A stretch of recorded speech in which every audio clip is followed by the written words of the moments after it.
sentado ahí y sin averiguar nada le da unas cuantas muy fuertes nalgadas a su hijito. Luego, disgustada, le pregunta: dime, ¿qué es lo que hiciste de malo como para que la señora Pérez te haya traído de regreso tan pronto? Y Juanito, entre sollozos, responde: nada, mamá, solo que la fiesta de cumpleaños es mañana. ¿Es el perdonar una virtud natural? Para nada. Es algo sobrenatural. Es fácil perdonar a quien nos haya ofendido. No, aunque nos pidan perdón, no es fácil perdonar. Entonces, imagínese lo sobrenatural que es el que usted le pida perdón a la persona que le ha ofendido o ha pecado contra usted. Amigos, gracias y bienvenidos a esta nueva edición de El Amor que Vale. Mi nombre es Irving Ravelo. En el programa de hoy, el doctor Adrián Rogers, en la voz del pastor Lenín Villanón, nos entrega la primera parte de su estudio bíblico, Cómo curar las relaciones rotas. Por favor, busquen su Biblia el capítulo 18 del Evangelio de Mateo. Después de un momento empezaremos a leer desde el verso 15. Pero antes, quiero contarles lo siguiente. Un día estaba manejando en la carretera y escuchaba en la radio el programa de Paul Harvey. Él fue una pintoresca e importante personalidad en las radiodifusoras comerciales y sus programas siempre tenían un poco de todo. Sé que muchos de ustedes jamás lo habrán escuchado, pero eso no importa. El caso es que él dijo que había un anuncio, una propaganda en un periódico del Medio Oeste, y que el anuncio decía lo siguiente: ¿podría la persona o las personas que por 2 ocasiones rompieron la cerca de mi propiedad y mataron una de mis vacas, por favor, podrían venir una vez más? Amigo, ¿qué hace usted cuando alguien le hace una maldad? Le invita para que se la hagan de nuevo y entonces usted poder desquitarse. Miremos lo que nos dice Mateo 18, empezando en el verso 15. Por lo tanto, si tu hermano peca contra ti, ve y repréndele estando tú y él solos. Si te oyere, has ganado a tu hermano.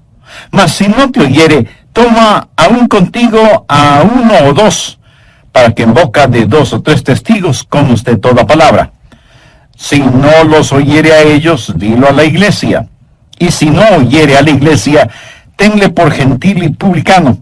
De cierto os digo que todo lo que atéis en la tierra será atado en el cielo, y todo lo que desatéis en la tierra será desatado en el cielo. Otra vez os digo que si 2 de vosotros se pusieren de acuerdo en la tierra acerca de cualquier cosa que pidieren, les será hecho por mi Padre que está en los cielos. Porque donde están 2 o 3 congregados en mi nombre, allí estoy yo en medio de ellos. Entonces se le acercó Pedro y le dijo: Señor, ¿cuántas veces perdonaré a mi hermano que peque contra mí? Hasta 7. Jesús le dijo: no te digo hasta 7, sino aún hasta 70 veces 7. Hoy quiero compartir con usted acerca de cómo curar, sanar y restablecer relaciones rotas. Y yo creo que todos quienes hemos estado sirviendo a nuestro Salvador por mucho tiempo, tendremos un número de experiencias de quienes nos han hecho daño. Y ese es un problema muy doloroso. La palabra pecar significa literalmente no dar en el blanco, o estar fuera de los límites de algo, o transgredir. Cuando alguien peca contra otra persona, está transgrediendo en la vida de esa persona. La relación se rompe y cualquier comunión es cercenada. Ahora, déjeme decirle por qué esto es un problema doloroso. En primer lugar, porque ofende a Dios el Padre. Mi papá tuvo un hermano que nunca visitó nuestra casa. Él vivía en Denver, en Colorado, y un día vino a West Palm Beach, en la Florida, para visitarnos. Mi madre se pasó toda la noche cocinando un pavo, y yo tuve que dormir con mi hermano mayor. Ambos, aunque éramos jóvenes, éramos bastante grandes. Yo jugaba fútbol norteamericano, y él recién había regresado después de haber estado en el ejército. y tuvimos que dormir los dos en una cama pequeña para que la otra cama pudiera ser usada por nuestro visitante. A la medianoche, al darse vuelta mi hermano en esa estrecha cama, me quitó la cobija. Yo estiré la mano y se la quité. Él me golpeaba con su rodilla y yo le molestaba con mi codo. Y así nos pasamos casi toda la noche.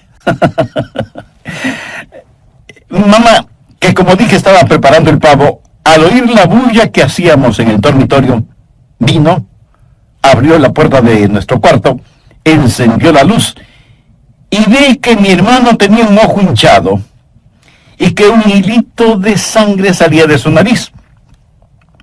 Ella me miró inmediatamente y señalándome con un cucharón grande y largo que tenía en su mano me dijo: mira lo que le has hecho a tu hermano. Y yo me defendí diciendo: pero mamá, él comenzó. Y ella, autoritativa, me dijo: cállate. Y con el cucharón me dio un fuerte golpe en el pecho y otro golpe en la espalda y otros golpes en los brazos. Y si no me agacha a tiempo, me hubiera dado con el cucharón en la cabeza. ¿Cree que ella, después de esa demostración de samurái femenina, se mordió los dedos diciendo: ¿qué es lo que he hecho a mi pobre Adrián? De ninguna manera. A la mañana siguiente, cuando nos reunimos para desayunar, mi hermano tenía una toalla cubriendo su cabeza y en mi brazo se podía todavía ver la huella del cucharón. Y ahí está nuestro tío, que nos visitaba por primera vez, mirándonos sorprendido. Mi papá estaba realmente muy molesto y mi madre humillada. Y nosotros dos avergonzados. Y como dice el dicho en relación con los perros derrotados, nos sentíamos con el rabo entre las piernas, más bien entre las patas. Y me pregunto si en el cielo no se avergonzará sobre la forma en que algunos de los hijos de Dios se comportan. Quiero decir, creo que avergonzamos a Dios el Padre cuando no nos llevamos bien entre hermanos y hermanas. Y no estoy hablando de relación sanguínea. Eso deshonra al Padre, pero también desanima a los creyentes. No hay nada peor que estar en una iglesia donde no existe armonía. Y no existe nada más dulce y atractivo que estar en una iglesia en donde la armonía es evidente entre todos. El Salmo 133:1 dice: mirad cuán bueno y cuán delicioso es habitar los hermanos juntos en armonía. El Señor Jesús en el capítulo 17, verso 21 de Juan dice: para que todos sean uno como tú, oh Padre, en mí y yo en ti, que también ellos sean uno en nosotros, para que el mundo crea que tú me enviaste. ¿Se había percatado usted que la unidad entre los creyentes es una forma de evangelizar silenciosamente? Pero no solo que pleitos, contiendas y desunión deshonran al Padre y desaniman a los creyentes, sino que eso deleita a nuestro enemigo. Satanás ama realmente el ver que hermanos y hermanas en la fe no se llevan bien. La causa de Cristo sufre más por la falta de armonía y unidad en las iglesias que por las falsas doctrinas. Ahora, si usted quiere resolver ese problema, necesita tener la perspectiva apropiada. Mateo 18:15 dice: por tanto, si tu hermano peca contra ti, ve y repréndele estando tú y él solos. Si te oyere, has ganado a tu hermano. Cuando hablo de perspectiva apropiada, tengo en mente tres cosas. Lo primero que usted necesita hacer es considerar su relación con esa persona que ha pecado contra usted. Puede ser su hermano o hermana en la carne, o puede ser su hermano o hermana en la fe, quienes, como usted, llaman a Dios Padre. Y usted necesita considerar esa relación. Y usted puede arguir sobre este punto diciendo: pero él o ella no son mis hermanos espirituales. Nunca se han salvado, aunque son miembros de la iglesia. Bueno, si no son sus hermanos en Cristo, entonces quiere decir que están ciegos espiritualmente y por lo tanto caminan al infierno. ¿No es eso una razón muy poderosa para que usted ore más intensamente por ellos? Pero si él o ella son sus hermanos espirituales, el hacerles daño es hacerse daño a usted mismo, porque tanto ellos como usted son miembros del cuerpo de Cristo. Así que considere esa relación. No importa lo que una persona haga o cuánto le hayan hecho daño, ellos necesitan más de su amor. Veamos 1 Juan 3:16. En esto hemos conocido el amor, en que Él puso su vida por nosotros. También nosotros debemos poner nuestras vidas por los hermanos. Y en Gálatas 6:10 Pablo dice, así que, según tengamos oportunidad, hagamos bien a todos, y mayormente a los de la familia de la fe. Cuando usted está desarrollando una perspectiva apropiada, primero considera la relación, segundo considera la responsabilidad, que es lo que leímos en Mateo 18:15.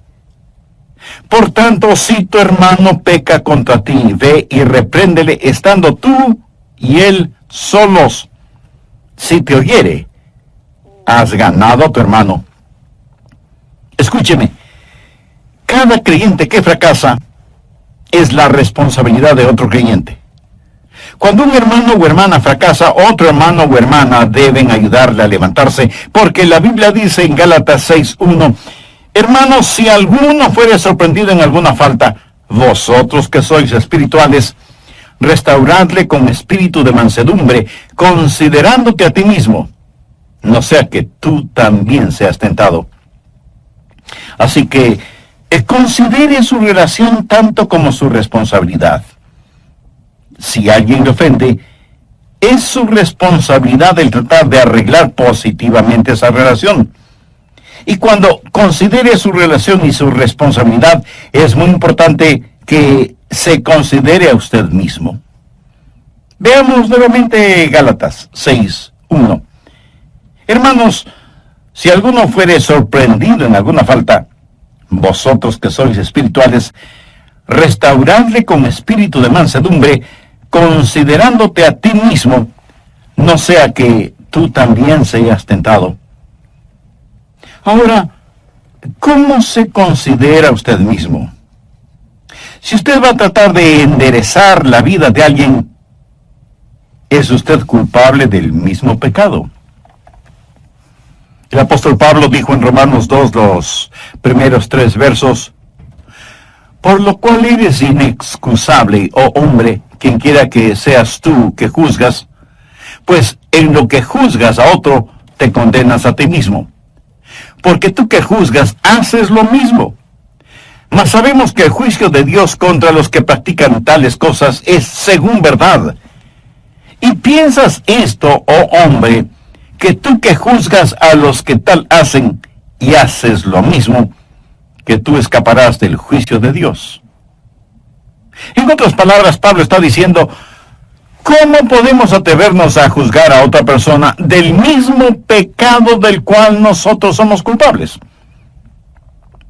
También hay que considerar el tiempo que invertimos orando por esa persona que ha pecado contra nosotros, y debemos recordar lo que dijo Samuel. Así que, lejos sea de mí que peque yo contra Jehová, cesando de orar por vosotros. Y no solo que debemos orar por aquellos que han pecado contra nosotros, sino que debemos preguntarnos, ¿hemos sido nosotros mismos un buen ejemplo para ellos? Por favor, anote Hebreos 12:13. Y haced sendas derechas para vuestros pies, para que lo cojo no se salga del camino, sino que sea sanado. O sea que si su vida no es un buen ejemplo, la vida de alguien más puede ser eternamente afectada. Hasta aquí le he hablado acerca de la perspectiva, ahora quiero hablarle acerca del procedimiento. ¿Qué hacer? ¿Cuál es el procedimiento si alguien peca de alguna forma contra usted? En primer lugar, usted va a ver a esa persona. Enfatizaré nuevamente lo que dice Mateo 18:15. Por tanto, si tu hermano peca contra ti, ve y repréndele estando tú y él solos. ¿Lo entiende? Usted lo visita privadamente. Si alguien peca contra usted, no lo divulgue a los cuatro vientos. Vaya donde la persona que le ofendió y no se lo diga a nadie. ¿Por qué? Simplemente porque los demás podrían considerar lo suyo solo como un chisme. Mire lo que dice Proverbios 16:28. El hombre perverso levanta contienda y el chismoso aparta a los mejores amigos. Y en Proverbios 25:9 leemos: trata tu causa con tu compañero y no descubras el secreto a otro. Para ilustrar un poco más este punto, voy a usar nombres ficticios. Supongamos que Raúl ha pecado contra mí, o yo tengo la impresión de que él ha pecado contra mí. Así que yo voy a hablar con Raúl. Y no necesito decirle ni a Jaime, ni a Pedro, ni a nadie más que voy a hablar con Raúl. ¿Por qué?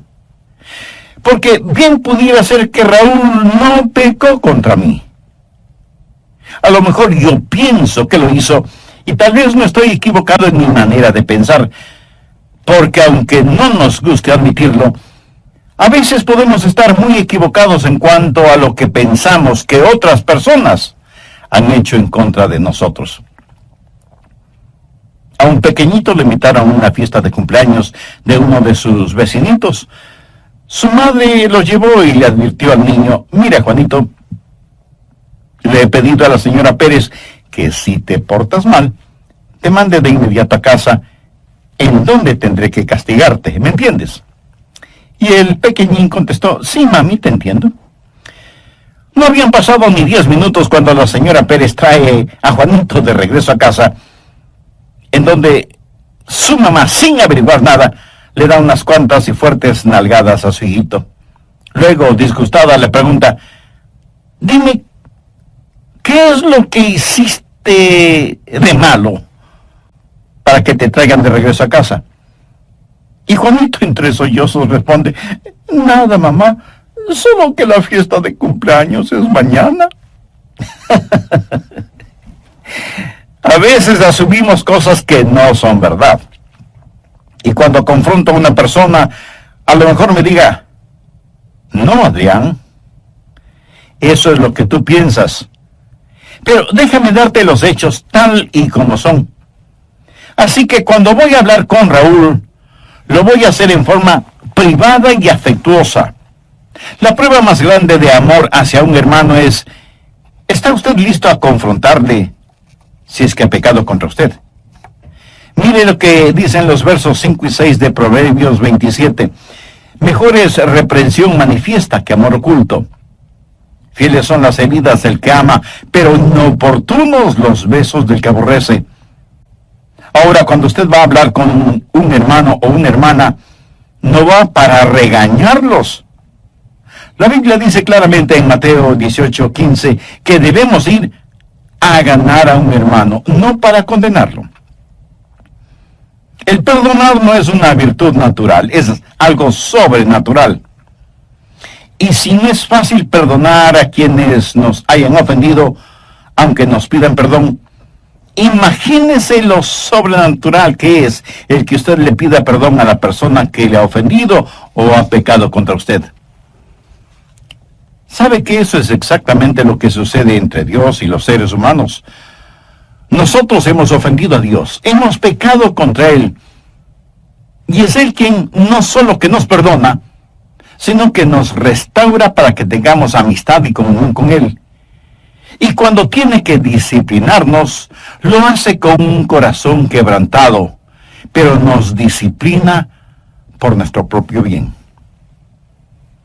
¿Tiene usted a Jesús en su corazón? ¿Le ha recibido ya como su Salvador y Señor? Usted puede, hemos superado aquello de ojo por ojo y diente por diente, entonces, como si estuviéramos practicando una virtud, decimos: él o ella pecó contra mí. Y si quiere que le perdone, debe venir a pedirme perdón. Pero que yo vaya a buscarle para perdonarle, jamás. Pero es exactamente eso lo que la Biblia dice que debemos hacer y hacer.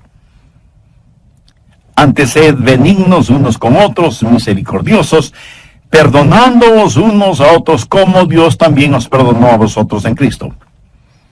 Permítame hacerle una pregunta. ¿Dios le buscó a usted? Por supuesto que sí. ¿Por qué amamos a Dios? Porque Él nos amó primero. Mire lo que Pablo dice en Romanos 5:8, mas Dios muestra su amor para con nosotros, en que siendo aún pecadores, Cristo murió por nosotros. Ahora si alguien peca contra nosotros, no podemos... Evidentemente Simón Pedro estuvo escuchando todo esto y se puso a pensar, porque sabía que algunos habían pecado contra él, así como él había pecado contra otros. Y estuvo pensando, ¿cuál es el límite en este asunto? Veamos Mateo 18:21. Entonces se le acercó Pedro y le dijo, Señor, ¿cuántas veces perdonaré a mi hermano que peque contra mí? Hasta 7 veces. En la mente de Pedro, este asunto del perdón debía tener un límite, porque él creía que no se puede perdonar indefinidamente, porque mientras más una persona peca, menos son las posibilidades de perdón. Es decir, llega un momento en que hay que decir, basta, no más. Y Jesús le dijo que esto del perdón no es un asunto de matemáticas. Jesús le dijo, no te digo hasta 7 veces, sino aún hasta 70 veces 7. Esto es algo interesante porque la verdad del asunto es que si usted perdona genuinamente a una persona una vez, entonces ese pecado debe desaparecer para siempre. Y si le vuelven a ofender de la misma manera, es como que si le ofendieran o pecaran contra usted por primera vez. No será como la 4ª o 7ª vez, será como si fuera la primera vez. Y usted no mantiene una libreta de notas para anotar el nombre de las personas que pecan contra usted, qué clase de pecado fue y qué número fue. El amor, mi amigo, no mantiene archivos. Usted humilde y libremente perdona a su hermano o hermana antes de que la falta de misericordia infecte su vida. Y perdona completamente, totalmente. De paso diré que cuando usted va a una persona en busca de perdón, asegúrese de que es perdón lo que recibe. Porque una persona orgullosa podría decirle, oh, no tiene importancia, está bien, olvídalo. Usted debe decir, yo quiero que me perdones. El olvidar una ofensa solo será realidad cuando esa ofensa es perdonada. Cuando esa página en la relación con determinada persona es una página nueva y limpia, y no una página simplemente medio borrada. Debemos perdonarnos unos a otros como Dios en Cristo nos perdona a nosotros. Ahora, todo esto nos pone frente a un problema. ¿Qué si la persona no quiere escucharnos? ¿Cómo frecuentemente sucede? Y dirán, yo no te hice nada malo, o no necesito pedirte perdón ni necesito de tu perdón, o sí, hice lo equivocado y a ti qué te importa. ¿Qué hacer en casos así? Un nuevo elemento, la confirmación.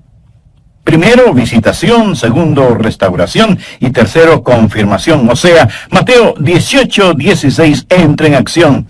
Mas si no te oyere, toma aún contigo a 1 o a 2, para que en boca de 2 o 3 testigos conste toda palabra. Así que usted necesita a alguien que sirva de testigo para que 2 o 3 son necesarios para testificar y confirmar, porque usted podría estar equivocado y personas que le acompañen no van para testificar contra la otra persona, sino a tratar de ganar a la otra persona. Pero suponga que esa persona tiene oídos sordos, y aunque usted ha ido a él o ella en forma privada, con una actitud amorosa y humilde, pero esa persona no le escucha, entonces usted busca la ayuda de amigos espiritualmente maduros para que le acompañen y sean testigos de que la persona involucrada no quiere escuchar. Después de que esa visitación y confrontación no tuvo éxito, ¿qué hacer? bueno, usted pone el asunto en conocimiento de la iglesia, porque ya se vuelve un asunto sumamente serio. Busque Mateo 18:17. Si no les oyere a ellos, dilo a la iglesia. Y si no oyere a la iglesia, tenle por gentil y publicano. El asunto está ahora frente al liderazgo de la iglesia y la persona será confrontada por los líderes espirituales. Pero nunca pierda de vista que el objetivo no es condenar a esa persona, sino recuperar a esa persona y que sea desafiada a un profundo examen de conciencia. Al mismo tiempo, la iglesia debe examinarse para saber si en verdad está administrando a las necesidades emocionales y espirituales de esa persona y si se ha tomado como responsabilidad seria el orar por ella, por su arrepentimiento y por su restauración. Y si con todo este procedimiento la persona tampoco escucha a la iglesia, ¿cuál es el próximo paso? La segunda parte del verso 17 tiene la respuesta. Y si no oyere a la iglesia, tenle por gentil y publicano. Eso en lenguaje sencillo significa hay que excomulgarlo. Los gentiles eran las personas que no pertenecían a la fe judía. Los publicanos, sin embargo, eran los cobradores de los impuestos y se les consideraba completamente deshonestos. Ser llamado publicano era sinónimo de charlatanería, de estafa, de buscar únicamente ganancias personales. A esa persona que no quiere escuchar a nadie, es necesario decirle: usted no puede seguir viviendo de esa manera, trayendo deshonor al Padre, contención entre los hermanos y deleitando al enemigo, y sin embargo pretender estar en comunión con esta iglesia. Pablo, escribiendo a los tesalonicenses, les dice: si alguno no obedece a lo que decimos por medio de esta carta, a ese señaladlo y no os juntéis con él, para que se avergüence. Mas no lo tengáis por enemigo, sino amonestadle como hermano. No hay que seguir teniendo comunión con él y hacerle sentir como que aquí no ha pasado nada. Hay que llamarle la atención con amorosa solicitud. Hay que orar por él. Pero de ninguna manera se le puede permitir que siga deshonrando el nombre de Dios ni el testimonio cristiano de los demás. En la iglesia de Corinto hubo un hombre que tenía una relación incestuosa. De hecho, tenía relaciones sexuales con la mujer de su padre, o sea, su propia madrastra. Esa era una cosa horrible. Tanto que Pablo dijo que eso no se veía ni siquiera entre los paganos. Busque 1 Corintios 5:5, en donde el apóstol, en referencia con este asunto, dice: el tal se ha entregado a Satanás para destrucción de la carne, a fin de que el espíritu sea salvo en el día del Señor Jesús. Lo que eso significa es que Dios quita su manto de protección sobre esa persona que ha estado sirviendo más al diablo que a Dios, y debe ser separado de la comunión fraternal, no porque no le amemos, sino precisamente porque la amamos. Aquí se está hablando de la destrucción de la carne, o sea, del cuerpo físico, de la naturaleza carnal, para que la naturaleza espiritual pueda subsistir. Pablo también tuvo que enfrentar otra situación. Busque 1 Timoteo 1:20, de los cuales son Himeneo y Alejandro, a quienes entregué a Satanás para que aprendan a no blasfemar. Estos dos hombres habían sido miembros de esa fraternidad, pero habían estado viviendo en el pecado de la blasfemia. Personas en estas categorías deben ser excomulgadas y dejadas fuera de la comunión fraternal. Pero ponga mucha atención a lo siguiente. Esto debe ser hecho como último paso, como el último recurso, o sea, después que todos los demás pasos previos y bíblicos no han dado ningún resultado con esa o esas personas, hombres o mujeres. No es cuestión de saber que alguien ha fallado en algo. y privarlo de la comunión, porque todos nosotros fallamos de alguna forma alguna vez. Usted nunca falla, nunca fracasa, nunca peca. Un hombre dijo que estaba tan aturdido con la maldad existente en nuestro mundo que le habló a Dios y le dijo: Dios, ¿por qué no eliminas a toda la gente diabólica que hay en la tierra?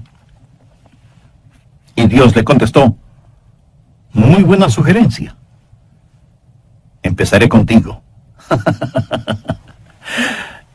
Mi amigo, todos nosotros, aun aquellos que se creen lo mejor de lo mejor, caen, fracasan, pecan. Y recuerde que la iglesia no es un museo donde se exhiben los santos, más bien es un hospital para los pecadores. Una vez, no excluirles simplemente porque han caído, pues porque han caído necesitan más de la iglesia. Pero de lo que se está hablando en este pasaje es de una persona recalcitrante, necia, obstinada. Una persona que dice: no voy a cambiar. Escojo esta manera de vivir, ese es mi estilo de vida. Repudio el amor que me muestran. Quiero transitar por mi propio camino. No escucharé a ningún hermano que venga a mí. No haré caso de los testigos que le acompañen. No escucharé a la iglesia que me ha desafiado. Entonces, con el corazón quebrantado, tendremos que decir a esa persona: hermano o hermana, lo sentimos profundamente, pero no puede continuar viviendo de esa manera y teniendo comunión en la iglesia. Usted mismo se ha vuelto como un gentil y publicano. Entonces, ¿qué hacer con una persona así? Primero, la ama y trata de ganarla para Cristo. Pero no le permitimos que vierta su veneno en la congregación. No debemos permitir a esa persona herir, distorsionar y vilipendiar la causa de Cristo. Así que, si alguien ha pecado contra usted, no haga eso un asunto de chisme. No venga a decirme a mí lo que esa persona le ha hecho. Vaya usted donde esa persona, ore y vaya con amor, humildad y gentileza y trate de ganar a su hermano o hermana. Si no le escuchan, busque que le acompañen 2 o 3 hermanos de confianza, espiritualmente maduros, y vuelvan donde esa persona. Si él o ella no les escucha, traiga el asunto al conocimiento de la iglesia y que la iglesia los confronte. Y si tampoco escuchan a la iglesia, aunque se nos quebrante el corazón, debemos tratar a esas personas como si nunca ellas hubieran conocido a Jesucristo como su Salvador y Señor. Pero recuerde, ese es el último paso, el último recurso. El primer paso siempre debe ser tratar de restaurarles y traerles de regreso al redil. Hace años, y cuando era pastor en una iglesia, les dije a los diáconos que no estaba satisfecho con la forma en que se practicaba la disciplina bíblica en esa iglesia. De paso, debo decir que se debe practicar disciplina bíblica en las iglesias cristianas, si es que como creyentes e iglesias cristianas queremos ser de impacto y ejemplo en el mundo. Creyentes e iglesias santos. Pero tampoco queremos una iglesia en donde los miembros piensen que son mejores que otras personas. No debemos ser parte de una iglesia que no da cabida a quienes han caído y están heridos emocional y espiritualmente. Queremos iglesias que al orar puedan decir: Dios, envíanos un avivamiento. Que tengan la absoluta seguridad de que Dios no les dirá: si quieren avivamiento, primero limpian sus vidas y no sigan practicando cosas que yo claramente he prohibido en mi palabra. Como iglesia, debemos ayudar a aquellos que están luchando espiritualmente y a aquellos que han caído. Pero por otro lado, como iglesia debemos tener parámetros espirituales, éticos y morales y cumplirlos. En nuestros días, muchas iglesias, en vez de ser un aprisco, se han convertido en un zoológico en donde todos entran, pero nadie sale. El Señor Jesucristo no nos deja divagando por aquí o por allá. No nos deja solos y sin esperanza. Y en su palabra nos enseña cómo debemos comportarnos como creyentes, cómo amar a otros y cómo perdonar y restaurar la vida espiritual de hermanos y hermanas en la fe.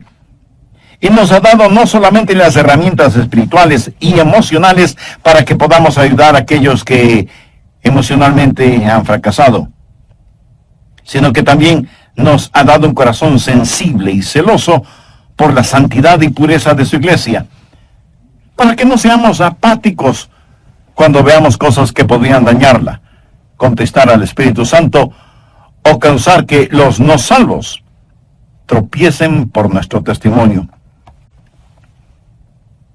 Amiga, amigo, ¿le ha entregado su corazón al Señor Jesucristo?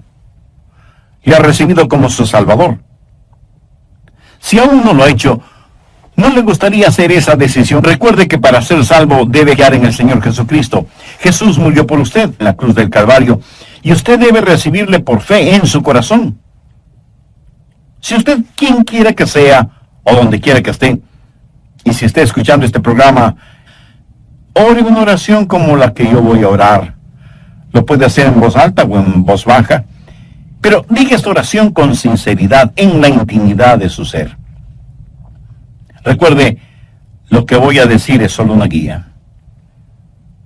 Querido Dios, y por amarme a pesar de mis pecados, sé que mi pecado merece tu justicia, pero vengo en busca de tu gracia y tu misericordia.